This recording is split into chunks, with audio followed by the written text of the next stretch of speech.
Assalamualaikum warahmatullahi wabarakatuh. Alhamdulillah wassalatu wassalamu ala rasulillah wa ala alihi wa sahbihi wa man da'a bi da'watihi wa istanna bi sunnatihi ila yaumi liqa'i rabbih. Subhanaka la ilma lana illa ma 'allamtana innaka antal alimul hakim. Rabbi shrah li sadri wa yassir li amri wahlul 'uqdatam min lisani yafqahu qawli. Alim ulama, cerdik pandai, tokoh masyarakat, hadirin hadirat yang besar tak dihimbau gelar, yang kecil tak disebut nama, insyaallah kita semua dimuliakan Allah Subhanahu wa taala. Amin ya rabbal alamin. Persiapan mau datang ke Batam ini, yang pertama antigen. Itu dulu. Kenapa begitu? Karena virus Covid tidak bisa berenang. Tidak ada satu pun dokter mengatakan virus ini bisa berenang. Yang kedua, tidak ada pakar kesehatan yang mengatakan bahwa virus ini bisa terbang. Tak ada. Jadi yang membawa virus ini adalah tangan, mulut, dan hidung. Itulah mengapa tangan dicuci, mulut dan hidung ditutup. Belum ada yang mengatakan virus ini masuk ke telinga.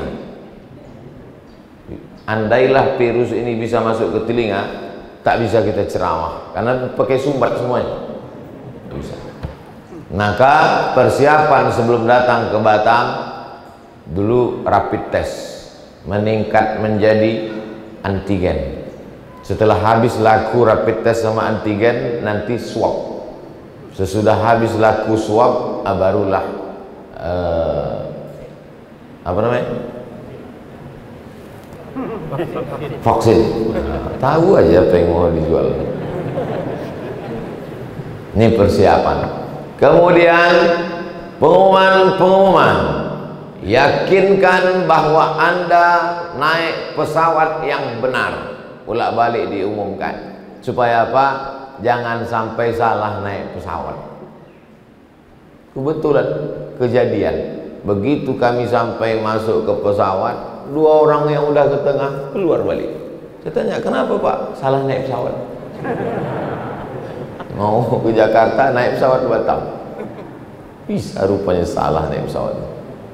Itu sejak itu saya hati-hati betul nih, jangan sampai naik, jangan sampai salah naik pesawat.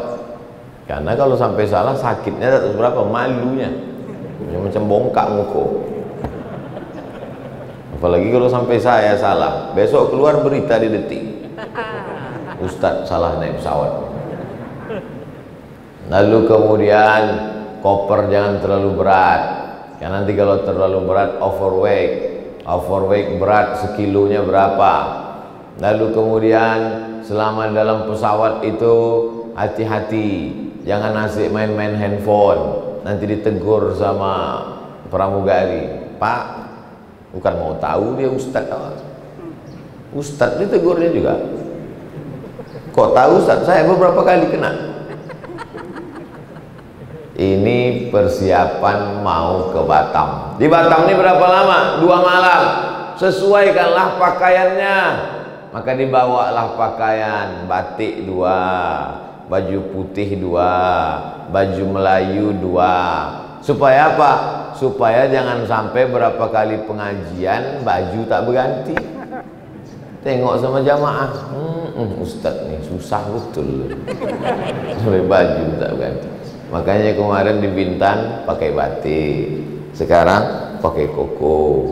Nanti di kantor IKAD siang pakai baju Melayu. Ini supaya apa? Supaya nampak orang baju banyak. Sorban gitu juga, ada sorban hitam, ada sorban biru, ada sorban hijau, ada sorban merah, tergantung partai yang mengundang. Ini semua persiapan untuk ke Batam. Bagaimana persiapan untuk akhirat? Kan itu judulnya kan? Jadi jamaah ini biar mudah dia membayangkan, mengilustrasikan, digambarkan dulu. Ustaz, nanti kita mau pergi umroh. Iya. Umrohnya paket yang 12 hari apa yang 15 hari? Nanti kita kemana dulu? Apakah dari Batam langsung terbang ke Madinah, atau transit dulu melalui Jeddah? Nanti dari Jeddah naik bis. Kita ini nanti di Madinah berapa hari? Dari Madinah nanti ke Makkah berapa hari? Habis itu apakah singgah dulu ke Turki atau ke Mesir atau pulang kemana? Ditanyanya semua. Maka siaplah semua. Kenapa Bapak penuh betul koper nih Pak? Cuman lah Pak Ustadz, aku nih kalau tak makan makanan Arab nih tak selera. Jadi penuhlah bumbu pecal, sambal belacan, ikan teri apa tuh. Sampai di airport King Abdul Aziz, berbunyilah detektor logam. Heboh semua pemerintah Saudi Arabia, disangka narkoba. Kalau ditengok, rupanya ikan teri bercampur sama minyak angin. Kalau minyak angin itu bawa ikan teri, tak apa-apa. Ikan teri itu bawa minyak angin. Hanya untuk persiapan umroh 12 hari. Begitulah orang ketakutannya. Takut tak makan, takut nanti kalau sakit perut, takut nanti kalau batuk, tak pandai bahasa Arab, dibawa obat dari sini. Banyak juga jamaah umroh itu tak bawa obat dari sini, sampai ke sana ke apotek ditanya sama orang Arab, istibawa, istibawa, what do you want? Kau nak beli apa? Tak tahu dia batuk. Batuk bahasa Arabnya su'al, mencret ishal. Jadi ini semua adalah persiapan. Jadi apalah persiapan untuk akhirat sesuai judul yang dikasih oleh panitia. Yang pertama, kalau tadi masuk ke airport, sekarang masuk ke pintu akhirat adalah mati. Maka mesti matinya itu, jangan mati bawa antigen, jangan mati bawa rapid test, jangan mati bawa vaksin. Matinya sesuai dengan hadis Nabi, man qala la ilaha illallah dakhalal jannah. Maka yang pertama disiapkan untuk masuk ke pintu gerbang akhirat namanya kematian adalah mati dalam keadaan la ilaha illallah, namanya husnul khatimah. Makanya setiap tahlil, afdalu dzikri fa'lam annahu la ilaha illallah hayyun mawjud. Hayyun maha hidup, mawjud maha ada. La ilaha illallah hayyun maqsud. Hayyun maha hidup, maksud hanya dia yang dimaksud, dia yang dituju, tak ada yang lain. Fokus. La ilaha illallah hayyun baqa. Hayyun maha hidup, baq kekal, yang lain tak ada kekal. Hidup ni tak kekal, rumah tu tak kekal, harta tu tak kekal, keluarga tu tak kekal. Yang kekal hanyalah akhirat, yang kekal hanyalah Allah. Akhirat itu pun akan musnah dan hilang. Pintu masuk pertama, tiketnya adalah la ilaha illallah. Setelah itu la ilaha illallah, la ilaha illallah, la ilaha illallah, la ilaha illallah Muhammadur Rasulullah sallallahu alaihi wasallam. Kalimatu haqqin 'alaiha nahya, dengan itu kita hidup. Wa 'alaiha namutu, dengan itu kita mati. Wa biha nub'atsu, dengan itu nanti kita akan dibangkitkan di padang mahsyar. Persiapan untuk akhirat yang pertama, memperbanyak la ilaha illallah. Saya yakin habis subuh tadi tak ada zikir la ilaha illallah, itu karena ada tausiah. Kalau tak ada tausiah, jangan sampai tinggalkan zikir la ilaha illallah selepas sembahyang tiap selesai sholat. Sesikit-sikitnya 40 kali.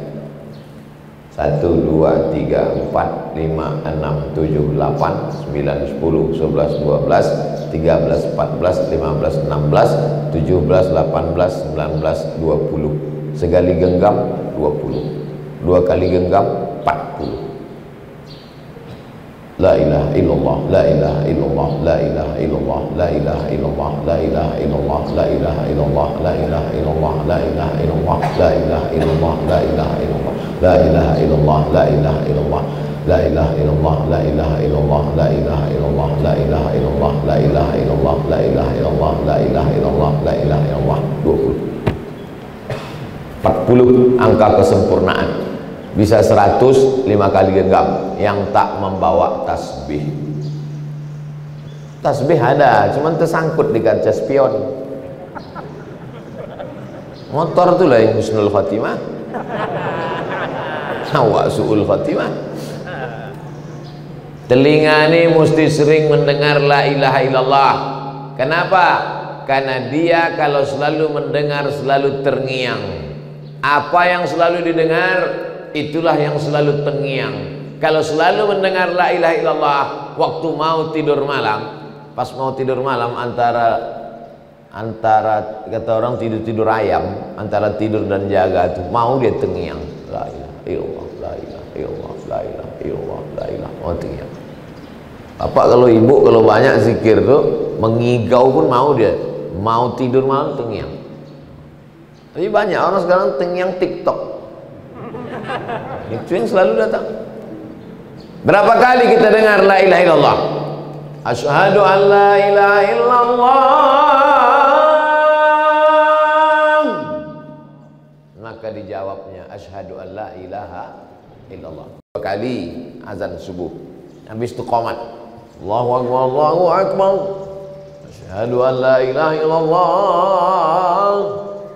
3 kali. Tahiyatul masjid.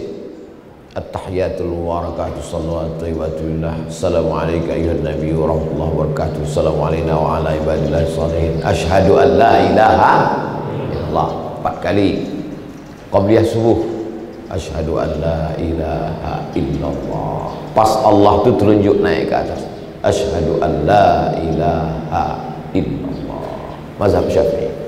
5 kali salat subuh. 6 kali salat sunat isyraq. Matahari terbit jam 6. Jam 6 lewat 12 habis waktu terlarang. 12 menit baru salat sunat isyraq 6 kali. Salat duha 7 kali. Salat qabliyah zuhur 4 rakaat. Salat zuhur, ba'diyah zuhur, tasyahud awal, tasyahud akhir, qabliyah asar, salat asar, tasyahud awal, tasyahud akhir, qabliyah maghrib, salat maghrib, ba'diyah maghrib, tasyahud awal, tasyahud akhir, qabliyah isya, salat isya, ba'diyah isya, tasyahud awal, tasyahud akhir, bangun malam, salat sunat wudu, salat sunat taubat, salat sunat hajat, salat sunat tahajud, salat sunat witir. Berapa kali itu Pak Ustaz? Hitunglah. Takkan aku juga ngitung lagi. Jadi apalah guna banyak-banyak syahadat itu? Supaya lulus tiket pertama mati dalam keadaan la ilaha illallah. Laqinu mautakum, talkinkan ke telinga orang yang mau mati itu. Hadis sahih. Laqinu, talkinkan. Talkin ada 2. Talqin sebelum mati, talqin sesudah mati. Dua-duanya sahih. Talqin sebelum mati, waktu sakratul maut dibisikkan ke telinga sebelah kanan, la ilaha illallah. Kalau dia banyak berzikir la ilaha illallah, afdhalul zikri fa'lam annahu la ilaha illallah, insyaallah mudah. Bapak yang berpengalaman mentalkinkan orang di ruang ICU yang kerja di rumah sakit, ibu yang berpengalaman mentalkinkan orang mati, ceritakan pengalaman-pengalaman itu, tapi jangan sebutkan nama, menjaga kode etik jurnalistik, nanti tersinggung anak cucunya. Gimana pengalaman ibu waktu mentalkinkan? Oh, waktu mentalkinkan bini Pak Anu tuh payah betul. Yang mana tuh? Itu yang suka arisan asik mengambil duit orang. Sakitlah hati dia. Tak boleh sebut nama. Cerita pengalaman hanya supaya orang takut mati su'ul khatimah. Dari pintu awalnya udah salah. Bagaimana? Maka na'udzubillah. La ilaha illallah. Berapa harga emas sekarang? Na'udzubillah. Maka ini pintu yang pertama. Mudah-mudahan kita ini semua mati dalam keadaan la ilaha illallah. Rasa-rasanya hampir tak pernah saya tinggalkan doa dalam pengajian. Allahumma ja'al akhira kalamina inda intihai ajalina qawla la ilaha illallah. Allahumma ja'al, ya Allah jadikanlah akhira kalamina, akhir kalam kami, inda intihai ajalina, ketika ajal kami sampai, qawla la, tidak mesti bahasa Arab. Yang tak pandai bahasa Arab tak usah pakai bahasa Arab, pakai bahasa kita aja. Ya Allah, jadikanlah akhir kalam aku waktu ajalku sampai, malaikat maut datang mencabut nyawaku, yang terakhir keluar dari mulutku la ilaha illallah. Pak Ustadz, jadi kalau ada orang mati tak sampai ke ujung la, tak boleh kita suuzon. Boleh jadi di mulutnya nampak tak sampai, tapi di hatinya sampai. Jangan nanti, ini perlu saya jelaskan. Saya takutnya bukan terjadi pada jamaah, ke saya jadinya. Gimana kau tengok? Datang ke waktu Ustaz Somad Sakratul Maut, datang aku menengok. Ini ada videonya aku simpan. Gimana? Tak sampai ke ujung. Baru lah, kan mati. Aku ragu aku Ustaz Somad itu masuk surga. Tak boleh. Ulkuru mahasina mautakum. Orang yang mati itu sebutkan yang baik-baiknya saja. Gimana sih Fulan itu selama kau kenal ada yang tak baik? Selama aku kenal satu pun tak ada yang tak baik. Maksudnya satu yang tak ada, beribu tak baik. Yang sebutkan. Karena kalau orang hidup masih sempat kita datang Idul Fitri minta maaf. Kalau orang mati kapan lagi kita minta maaf sama dia? Andai betul perbuatan itu tetap dosa, namanya dosa riba. Andai tak betul maka fitnah. Dua-dua. Andai betul yang kita cakapkan itu tetap berdosa, apa namanya? Riba. Andai tak betul, fitnah. Dua-dua tak ada betulnya. Maka ceritakan yang baik-baik aja. Gimana si Fulan kemarin waktu meninggal? Alhamdulillah, aku tengok bibirnya bergerak. Apa yang dicakapkannya? Rasa-rasanya macam bunyi la ilaha illallah. Entah tidaknya, kau pancing-pancing aku. Aku ini orangnya suka terpancing. Berat. Yang paling berat adalah memikul beras. Ringan bagi pasukan amal soleh. Yang paling berat adalah membangun masjid. Ringan bagi jamaah masjid. Masjid jami ringan.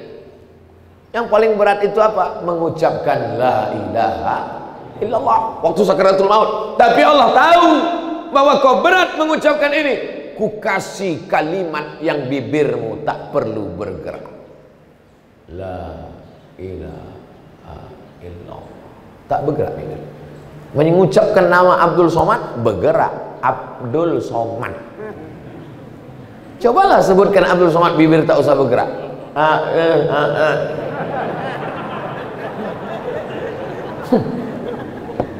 Tapi mengucapkan la ilaha illallah bibir tak bisa, tak mesti bergerak. Orang yang sudah kena COVID dimasukkan ventilator. Apa ventilator? Paralon. Orang yang sudah kena penyakit koma hampir mati tahu itu tak bisa menggerakkan bibir. Tapi la ilaha illallah keluar. La ilaha illallah. Pendek. La ilaha illallah. Lafaz Allah itu dikurangi hurufnya satu persatu tetap tak hilang, tetap Allah juga. Alif lam lam ha, Allah. Buang alifnya lillah. Buang lamnya lahu. Buang lamnya hu. Mati dalam keadaan hu, Allah juga. Makanya ada zikir hu itu siapa? Allah. Allah, Allah, Allah. Zikir tunggal. La taqumus sa'ah. Tak akan terjadi hari kiamat selama masih ada orang berkata Allah, Allah. Makanya kadang orang, kau ikut masuk zikir mana? Aku ikut zikir la ilaha illallah. La ilaha illallah, la ilaha illallah. Satu lagi zikir apa? Zikir guru kami lain. Apa bunyinya? Allah, Allah, Allah, Allah, Allah, Allah, Allah. Mati dalam keadaan Allah. Intinya la ilaha illallah. Itulah makanya mau makan sebut nama Allah, bismillah. Sependek-pendek doa makan. Allahumma barik lana fima razaqtana wa qina azabannar. Beberapa tahun yang lalu pergi saya ke rumah saya yang dulu lama sebelum pindah, jumpa tetangga saya. Pas jumpa, oh kau nih waktu kecil dulu Somad. Kenapa Pak? Kenapa Pak Cik? Dulu waktu kau kecil, Pak Cik kasih tahu, Mat, baca doa. Tak usahlah Pak Cik, tak sedap lauknya. Ingat dia, udah tua ada bapak itu. Mau sedap tak sedap lauk, bacalah bismillah. Merubah makanan itu menjadi ibadah. WC, toilet, busuk, bau, tempat setan, robahlah dia menjadi ibadah. Allahumma inni a'udzubika minal khubuthi wal khaba'is. Keluar dari WC, langkahkan kaki kanan, sebut ghufranaka, ampunkan aku ya Allah. Kenapa minta ampun keluar WC? Karena di dalam WC tadi tak kusebut namamu. Tak boleh nyebut nama Allah dalam WC. Berwuduk dalam WC, bismillahnya tak boleh dijaharkan di mulut, dalam hati aja. Kalau tak ada WC, lubang WC di dalam, hanya keran air, boleh. Bismillahirrahmanirrahim. Nawaitu raf'al hadasil asghari listibahati salati fardu alayya lillahi ta'ala. Bisa. Tapi kalau ada tempat situ WC, tak boleh. Kenapa? Karena nama Allah itu agung, sedangkan WC ini najis, kotor, tak boleh disatukan nama Allah. Begitulah mulianya Allah Subhanahu wa ta'ala. Pintu pertama, Allahumma hawwin alaina fi sakaratil. Macam mana supaya ringan waktu melewati tebasan pedang beratus-ratus kali di tempat yang sama? Macam kambing dikuliti hidup-hidup, macam mata kail pancing ditarik dari kulit yang basah. Apa yang bisa meringankan itu? Zikir. Makanya kadang mulut orang tua itu tak berhenti. La ilaha illallah, la ilaha illallah, la ilaha. Kita ini makin tua makin error. Makanya kadang kita bercerita kadang sama orang-orang tua itu berbalik-balik CD itu aja ceritanya. Macam CD rusak. Tapi saya pergi, ada daerah namanya di Riau, Kabupaten Rokan Hulu, namanya Sorga. Sorga itu Surau Gading. Orang tua-tua di situ tak mau bercakap. Tanya satu, jawab satu. Apa kabar Pak Haji? Sehat. Di mana tinggal? Lokek Siko. Saya heran, kenapa loh orang tua-tua sini tak mau bercakap? Rupanya dia wajib berzikir tarekat Naqsabandiyah. Satu hari berapa kali wajib Tuan Kelipah. Saya naik mobil kendaraan, nampak saya ada pinggir jalan, dia jalan kaki, berhenti, saya buka kaca. Tuan Kelipah, nak pergi ke mana? Ke situ. Ayo sama aku. Yalah, saya tanya, kalian sehari berapa kali berzikir? 5 gitu. Hah, sikit betul. 5.000. Patutlah mulutnya diam. Kenapa? Karena dia punya target sebelum 5.000 dia tak bercakap. Tuh maka tasbihnya itu panjang 100, di ujungnya ada mata 10. Maksudnya asal udah 100, 200, 300, 400, 500, 600, 700, 800, 900, 1000. Nanti habis itu ada lagi 10 besar. Maksudnya apa? Supaya dia bisa target 5.000, 10.000 sehari, diwajibkannya dirinya. Karena kalau tidak, mulut kita ini asiklah membahas tahap apa tak tentu arah, maka hati lalai mati dalam keadaan lupa. Ini pintu yang pertama. Kalau di pintunya aja udah gagal, tak akan masuk ke dalam. Naik pesawat. Nih mau pulang saya nanti siang nih. Doakan supaya jangan sampai gagal masuk pintu pesawat. Delay, salah masuk pintu pesawat, salah, terlambat datang. Pintu pertamanya mesti husnul khatimah. Habis masuk pintu pertama. Setelah itu lalu kemudian masuklah ke liang lahat. Di Batam nih orang meninggal pakai keranda atau lahat? Kalau keranda kotak, dimasukkan orangnya ke dalam kotak. Tapi kalau lahat digali pinggir kubur itu, buat lubang kecil, lalu kemudian hidung jenazah itu menyentuh dinding. Jadi kalau inilah dinding, ini dinding tanah kubur tuh, inilah jenazah, dimasukkan ke dalam, nanti ditutup pakai papan, hidung jenazah ini dibuka kain itu, disunnahkan hidung jenazah tuh menyentuh dinding. Maka buat tempat tidur itu menempel ke dinding kamar. Ini tempat tidur, buat dia menempel ke dinding kamar.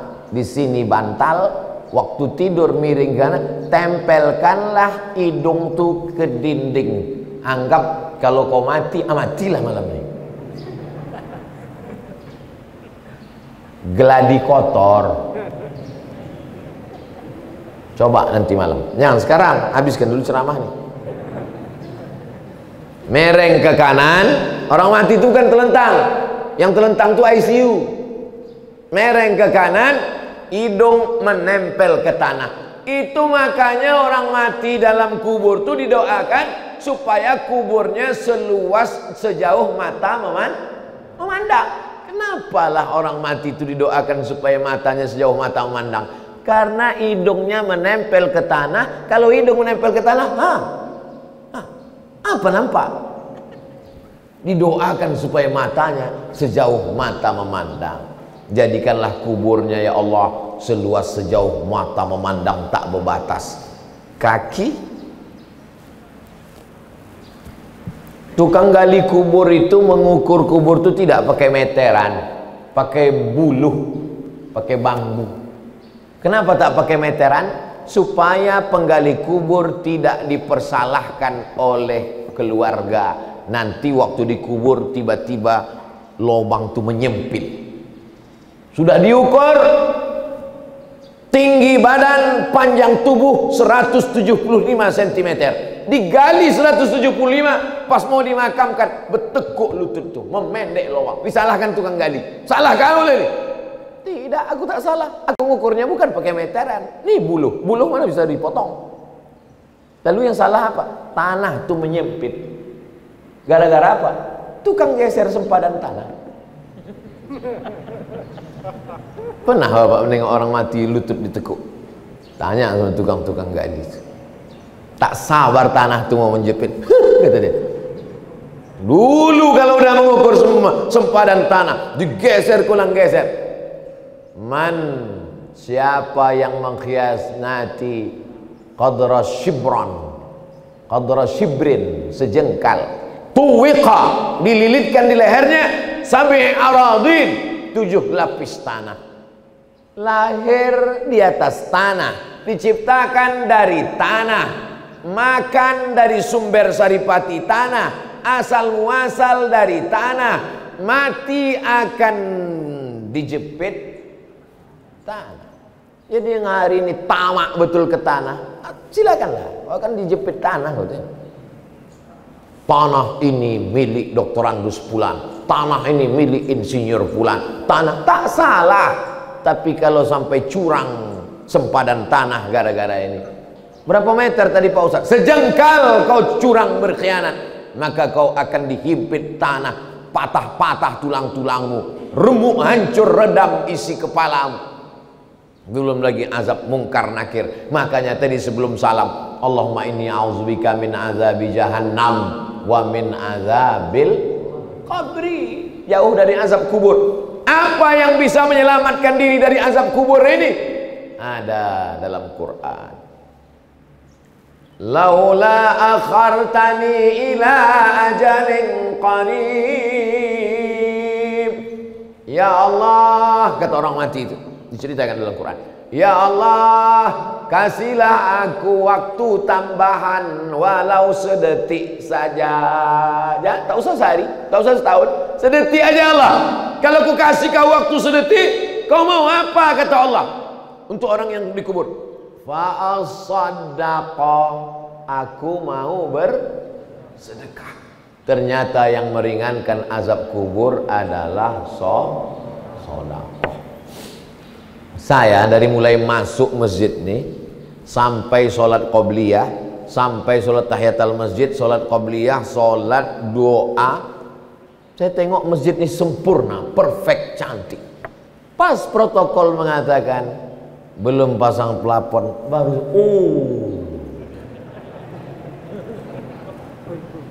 Jadi kalau ada jamaah di masjid ini tak mau mandang ke atas ke bawah, itu memang takut keluar duit itu. Jadi masuk ke masjid ini mesti kita pandang ke atas. Orang kalau pelit, bakhil, medit, kedekut, ini menengok begini sakit jantung dia. Apa lagi nih? Gitu. Tapi kalau orang mau selamat dari azab kubur, dianggapnya inilah tiket yang akan menyelamatkan dia dari azab kubur. Berapa banyak jamaah masjid jami ini yang sudah mati, mereka mau minta hidup lagi dan mau memasang plafon nih. Tapi tak bisa, kirim SMS tak bisa, WhatsApp tak sampai, tak bisa. Tapi Allah kasih tahu di Quran, laula akhartani ila ajalin qarib, kasihlah aku waktu ya Allah, aku mau hidup lagi di Batam ya Allah, aku mau hidup lagi ke masjid Jami ya Allah. Kau kalau kuhidupkan kau mau sholat? Tidak. Terus mau apa? Fa'asoddaqo, mau bersedekah, memasang pelapon ya Allah dengan merek termahal. Apa mau dikata? Dulu rumahnya dipasang pelapon sampai 3 lapis, sampai cicak-cicak tuh bingung mau bersandar di mana. 3 lapis pelapon tuh, pelapon ini, petik lampu pertama, hijau, pelompek ini, merah, pelapon ini, mati, tinggal pelapon tuh. Pelapon ini juga lah yang menolong di dalam kubur. Jangan lupa kirim ke nomor rekening berikut ini, Masjid Jami. Aku udah kasih tahu dah. Kalau tak selesai juga pas datang nanti bulan Agustus entahlah. Memang tanda kena azab kubur lah jemaah. Bapak Ibu yang dimuliakan Allah, Ibu kalau tak mau bersedekah sekarang asik juga membeli cincin, membeli gelang, membeli subang, membeli anting, membeli rantai, gelang tangan, gelang kaki, gelang leher, silakan, aku tak melarang.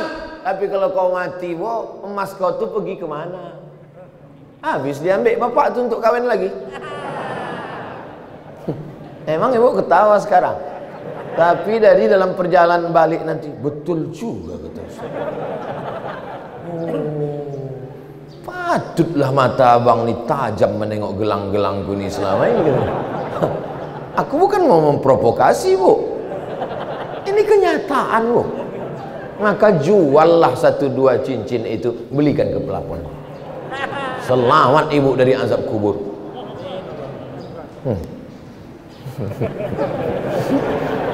Kalau setelah pengajian kita menjadi berpikir tentang mati, lanjutkan.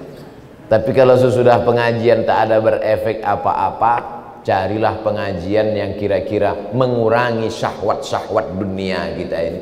Kenapa orang mati itu tidak mengatakan, hidupkan aku semenit aja ya Allah, aku mau pergi haji?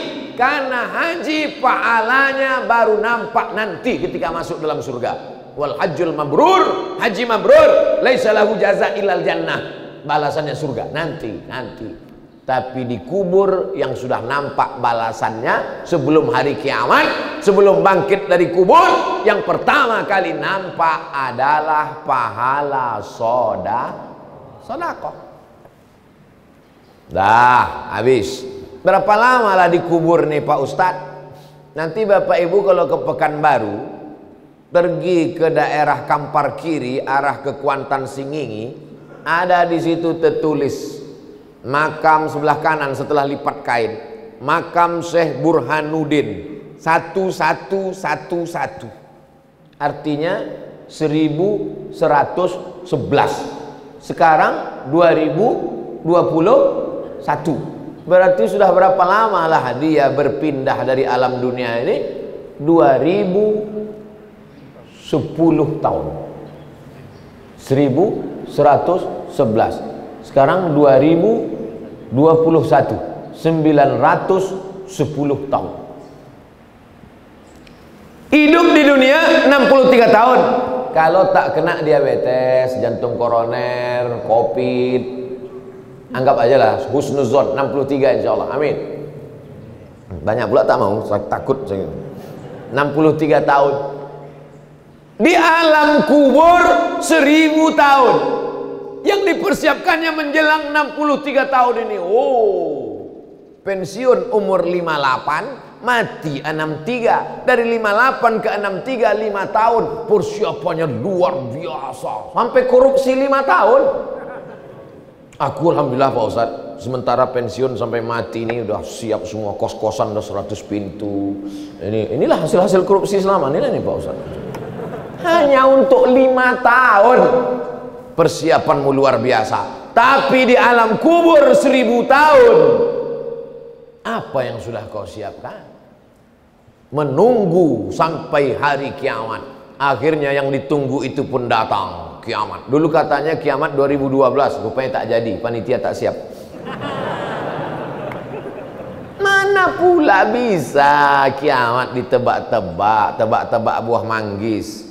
Dibuka manggis, nah, berapa isinya? 5. Iya 5. Kiamat ini bukan buah manggis. Idza sama'u fatarat, belaga planet Neptunus, Merkurius, Pluto, Mars hancur berkepik.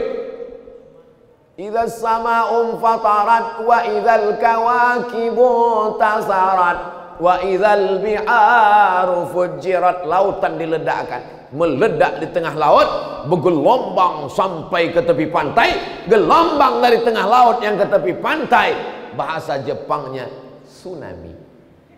Tsunami artinya gelombang yang sampai ke tepi pantai, hancur semua. Maka yang paling takut kepada Allah adalah orang Kepulauan Riau. Ini dikelilingi. Saya sebelum pesawat mendarat, saya tengok, wah kalau bergelombang ini habis. Kalau kami di tengah, kota Pekanbaru itu di tengah, jauh.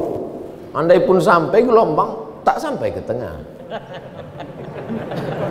Tapi pulau ini, makanya kalau ada orang di pulau Batam, Pulau Bintan, di pulau ini buat dosa, itu 2 kemungkinan. Pertama jahil, yang kedua goblok, yang ketiga bodoh. Tak tahu dia dunia ini. Maka akhirnya terjadilah kiamat, ditiupkan sangkakala, berhancuran semuanya, masuk fase yang ketiga, bangkit dari kubur. Wa idzal quburu bu'tsirat, semua yang dikubur dibangkitkan. Alimat nafsum ma qaddamat wa akharat, ketika itu barulah sadar manusia apa yang sudah dia lakukan dulu. Bangkit dari kubur. Alladzina yakuluna riba, orang yang makan riba, la yaqumul ladzi la yaqum illa kama yaqumul ladzi yatakhabbathu syaitanu minal mas. Bangkit dari kubur macam orang kerasukan setan. Kalau bahasa Jawanya kesambet, kalau bahasa Melayunya tersapo. Pernah Bapak Ibu menengok orang kerasukan setan? Begitulah bangkit dari kubur. Makanya nanti kalau kita bangkit dari kubur, tengok kawan di sebelah bangkit, kau lah yang tak keluar dari bank konvensional tuh ya. Maka beralihlah ke Bank Riau Kepri Syariah. Udah aku sampaikan. Kemarin waktu di Bank Riau Kepri Syariah, saya tanya, apa lagi yang menyebabkan bank ini belum berubah juga lagi jadi syariah? Belum. Bupati-bupati 12 kabupaten kota setuju sudah? Sudah. Gubernur-gubernur setuju sudah? Sudah. Apalagi OJK belum setuju Pak Ustadz. Ada Pak OJK itu datang? Ada. Kebetulan datang Pak OJK. Saya sampaikan, Pak OJK, ini mereka ini banyak yang udah mau keluar dari Bank Riau Kepri ini. Aku bilang jangan keluar kalian, karena tak lama lagi berubahnya jadi syariah. Apalagi tunggu. Ini Pak OJK, ini kalau makin lama mereka ini, lama lah Pak OJK ini dalam azab neraka jahanam. Apalah yang perlu kita khawatirkan? Marah orang, tak apa-apa. Marah Allah ketika bangkit dari alam kubur. Ada yang bangkit dari kubur itu, bangkit kepalanya kepala keledai. Anda tahu nanti ada bangkit kepala. Inilah dia makmum Valentino Rossi yang asik menyalip imam. Imam baru bangkit. Oh, imam itu tua pula. Allah, dia udah tegak. Tengoknya kepala-kepala, lambat kalian gitu dia. Akulah katanya. Tapi ada yang bangkit dari kubur itu, pandang ke kanan malaikat, tengok ke kiri malaikat, lihat ke depan malaikat, pandang ke atas malaikat. Kenapa aku bangkit dari kubur nih sama malaikat? Aku kan bukan malaikat. Al-mahiru bil Quran ma'as safaratil kiramil bararah. Orang yang rajin baca Quran, menghafal Quran, mengajar Quran, maka bangkit nanti di padang mahsyar bersama para malaikat. Ibu tuh memang tak lancar baca Quran. Yasin wal Qur'anil Hakim innaka laminal mursalin. Malam Jumat baca Al-Kahfi, dari maghrib ke isya TV mati, handphone mati, 45 menit baca Quran maghrib mengaji. Insya Allah masyarakat Batam majelis masjid jami nanti pada pasti yang ketiga bangkit di alam barzah bersama para malaikat insya Allah. Untuk sementara ini gak usah lu takbir, keluarkan aja lu duit untuk pelapon. Saya tak semangat, saya tak semangat itu. Itu maka dari tadi saya tak terlalu mandang ke atas, asal nengok atas susah hati. Mengingatkan aja. 3. Pintu masuk sakratul maut, alam barzah, sekarang bangkit dari kubur. Cemana supaya persiapan? Mantap judul pengajian masjid ini ya. Persiapan untuk akhirat. Supaya selamat di alam barzah, banyak-banyak baca Quran. Dulu orang Melayu, anak laki-laki sudah khatam Quran sebelum bersunat. La ilaha illallah wallahu akbar bismillahirrahmanirrahim wadduha. Rata-rata sebelum bersunat sudah khatam Quran. Kalau anak perempuan khatam Qurannya malam pertama malam merisik, malam kedua malam berinai, malam ketiga malam khatam Quran, malam keempat malam akad, malam kelima keenam ketujuh, 3 malam 3 hari 3 malam pesta besar. Anak gadis berkhatam Quran, ayahnya laki-laki karena tanggung jawab lebih besar sebelum bersunat khatam Quran. Anak perempuan sebelum malam berinai, malam akad sudah khatam Quran, ayahnya khatam Quran, emaknya khatam Quran, diserahkanlah anak. Tradisi itu sekarang sudah mulai hilang. Mari kita hidupkan balik tradisi. Masjid ini yang sudah cantik ini, itu samping itu apa? TPA. Nih masjid ideal, mesti ada TPA-nya. Tirulah masjid jami yang punya taman pendidikan Al-Quran. Ini jadi tadi yang sudah down jatuh tadi karena atap tak siap itu mesti diangkat sedikit. Untuk menghibur hati, karena ini jamaah udah hancur berkeping. Masukkan anak anda ke TP Al-Quran, taman pendidikan Quran, AAA bataba batata batasa. Inilah yang akan menolong di hadapan Allah. TK Quran, SD Quran, SMP Quran, SMA Quran, hatam Quran. Habis maghrib panggil anak. Sekarang tak bisa ke masjid nak, online. Sekarang kau sini baca. Bismillahirrahmanirrahim. Wadduha. Mantap. Kau baca. Udah juz berapa? Wal muhsanatu minan nisa. Gimana? Ibu baca. Mana Bu? Yasin. Dari sebelum nikah sampai 3 anak Yasin aja. Apa tak pindah-pindah nih? Persiapan untuk abang katanya. Biar mudah abang sakratul maut nanti, biar cepat goalnya bang. Nah, habis ketiga, lalu yang keempat, hisab. Hisab. Dulu nenek-nenek kita matematik itu nama istilahnya ilmul hisab, matematik, hitung-hitung amal. Maka dihisablah amal ini. Iqra kitabak. Fase yang keempat, Baca buku catatan amal. Kafa binafsikal yauma 'alaika hasiba. Cukuplah buku catatan amalmu itu yang akan menghisap, menghitung segala perbuatanmu. Maka dihisaplah segala perbuatan kita.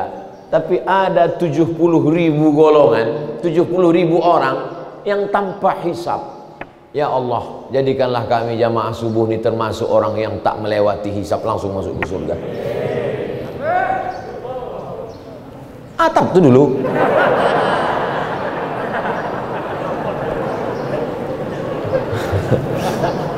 Memang saya kalau udah berdoa tentang selamat dari hisap nih, rasa-rasa jauh panggang dari api. Tapi tak boleh kita putus harap. Tetap saya kalau berdoa minta surga Jannatul Firdaus, sampai tak amalku ke situ. Kalau minta selamat dari hisap, selamat tak aku. Tapi tak boleh putus asa. Maka kita minta fase yang keempat, supaya selamat dari hisap ini, jangan aniaya orang. Banyak amalnya. Sholat berjamaah, puasa sunat, qabliyah ba'diyah, tahajud malam, bersedekah. Tapi ternyata menganiaya orang. Yang dianiaya satu desa. Siapa itu? Kades. Nah, hati-hati Pak Kades. Hati-hati. Hati-hati Pak Wali. Hati-hati Pak Gubernur. Hati-hati Presiden. Hati-hati penguasa. Hati-hati kepala dinas, kepala badan, kepala kantor. Hati-hati orang-orang yang dititipkan Allah amanah. Hati-hati Pak Ketua Masjid. Ini tak belum siap lagi. Maka ini akan dihisap amal kita ini. Sulitkah bagi Allah menghisap? Tak ada yang sulit bagi Allah Subhanahu wa ta'ala. Lanjut fase yang kelima. Setelah dihisap, dibagikanlah kitab. Fa amma man utiya kitabahu biyamini. Siapa yang kitabnya diberikan dari sebelah kanan, fasawfa yu'asabu hisaban yasira, maka mudahlah perhitungan amalnya. Wa amma man utiya kitabahu wara'a dhahri. Siapa yang kitabnya diberikan dari belakang, fasawfa yad'u subura, termasuk orang yang hancur binasa, yang rugi. Jadi belum kita buka kitab itu, buku catatan amal, print out itu, sudah tahu. Kita kalau mau belanja tak percaya, kok mahal kali Pak, ini print outnya. Bapak ngambil coklat, Bapak kira coklat ini coklat kaki 5, ini sebijinya aja. Kalau Bapak makan meleleh air mata saking mahalnya Pak. Kadang saya kalau pergi belanja di beberapa tempat itu dikasih tahu sama yang jual, Pak, ini satunya 90.000. Dalam hati saya, tak yakin kau aku berduit. Tengoknya saya kurus, sangkanya tak ada duitnya ini. Memang tak ada. Bukan, kalau kita belanja nanti tukang jaga itu ngomong begitu, jangan tersinggung. Dia sudah mengalami beberapa kali orang komplain. Begitu juga lah nanti di akhirat itu kalau orang komplain, mana ada dosaku, mana ada dosaku. Print out. Kenapa mahal betul ini tagihan telepon saya bulan ini? Perasaan saya nggak ada pakai telepon berapa hari. Nih Pak, dibuka catatan, jam 1 malam, jam 2 malam, ibu tuh sudah mengamuk, jam 3. Memang ibu tak ada makai, bapak tuh nelpon. Pegawai itu tak mau bercakap, dia diam aja.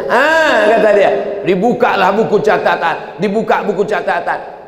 Apa kata orang yang membuka buku catatan itu? Kata dia, mali hadzal kitab, mengapalah buku catatan amalku ini, la yughadiru saghiratan, la yughadiru saghiratan, yang kecil-kecil, wala kabiratan, yang besar-besar, illa ahsaha, yang kecil-kecil ada di situ. Halaman pertamanya dosa, sampulnya dosa, kata pengantarnya dosa, bibliografinya dosa, footnote-nya dosa, bab 1 dosa, penutup dosa. Nampak kecil-kecil sampai bakwan yang dulu dibayar 1 makan 3 ada juga sini. Hati-hati. Balik dari sini, bayar dulu bakwan-bakwan itu, baru beli plafon. pelapon semua, bakwan tak dibayar. Membayar bakwan wajib, membayar pelapon sunat. Menyesal pula saya sebut sunat. Tak selesai nanti nih. Ini fase pada saat buku diberikan. Setelah itu, fa amma man saqulat mawazinuhu fahuwa fi 'ishatin. Siapa yang berat timbangan amal baiknya, maka dialah yang diridhai Allah. Mudah-mudahan amal kita ini berat semuanya. Kalimatani, dua kalimat. Khafifatani 'alal lisan, ringan di lidah. Saqilatani fil mizan, tapi berat timbangan. Habibatani ilar rahman, disukai Allah. Apa kalimatnya? Subhanallah wa bihamdihi subhanallahil azim, subhanallah wa bihamdihi subhanallahil azim, subhanallah wa bihamdihi subhanallahil azim, subhanallah. Memberatkan timbangan-timbangan amal kebaikan. Adalah jamaah umroh berangkat ke Saudi Arabia, sampai di pintu cap paspor, badannya besar gemuk, diejeklah sama orang Saudi tadi. Apa ente ini badan besar, jarang olahraga, makan banyak, itu ini, kata dia. Orang Indonesia ini cerdas, kata dia. Dibacakannya ayat, fa amma man saqulat mawazinuhu fa huwa fi 'ishatir radiyah. Siapa yang berat timbangannya, itulah yang diridhoi Allah. Tak ada dia baca ayat lain.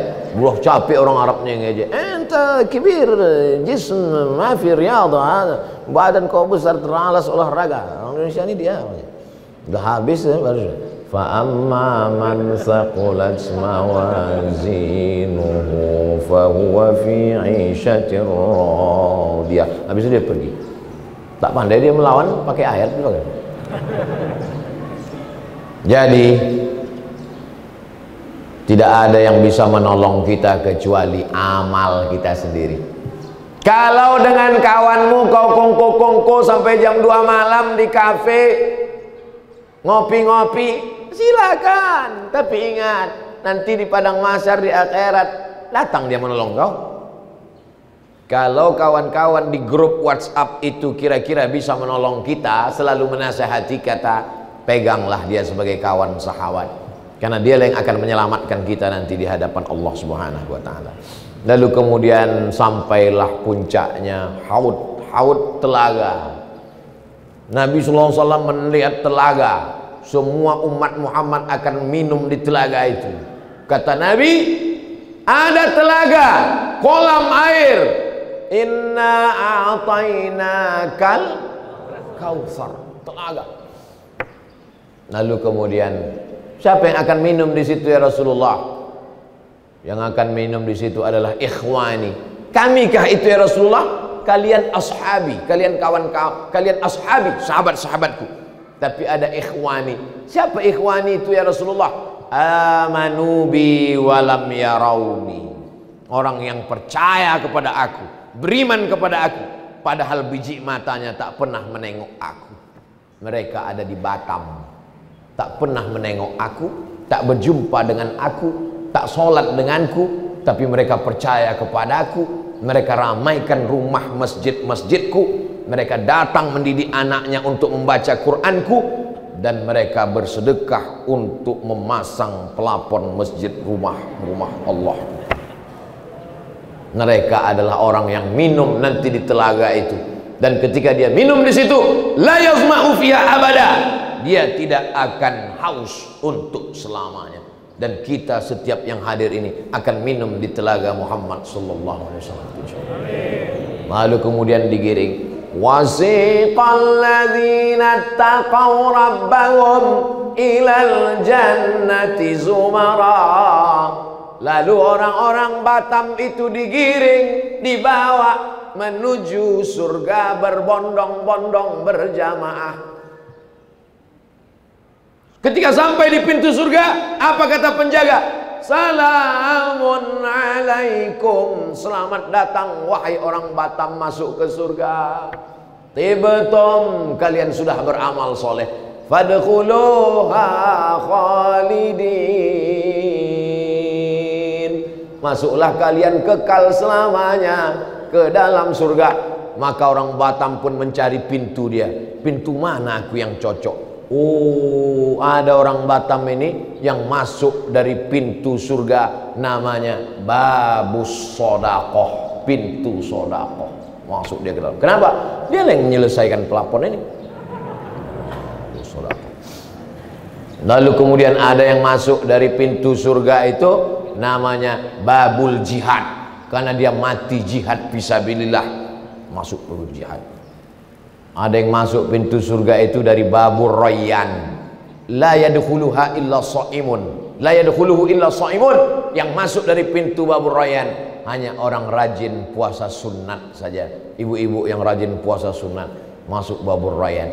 Tapi ada yang masuk surga, terserah dia dari pintu mana, bebas akses. Dia punya kartu, asal dimasuk itu masuk semuanya. Siapa itu? Abu Bakar Siddiq.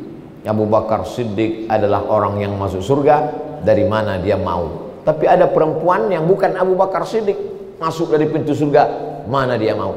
Siapa itu? Salat khamsaha, perempuan yang salat 5 waktu.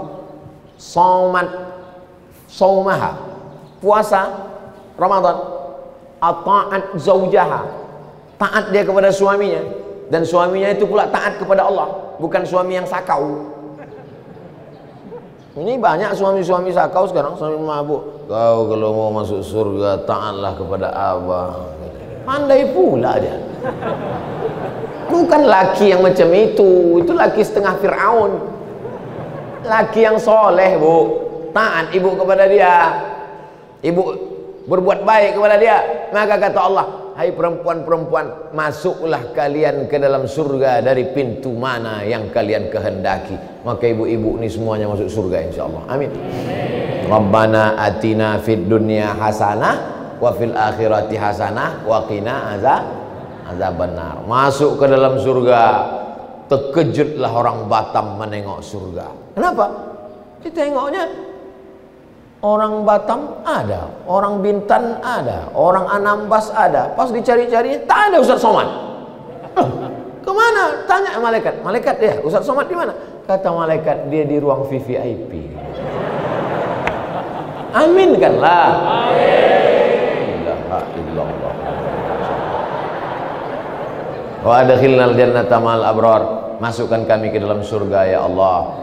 Ma'an nabiin, bersama nabi-nabi, was-siddiqin, bersama orang-orang yang benar, was-syuhada, bersama orang mati syahid, was-salihin, bersama orang-orang saleh.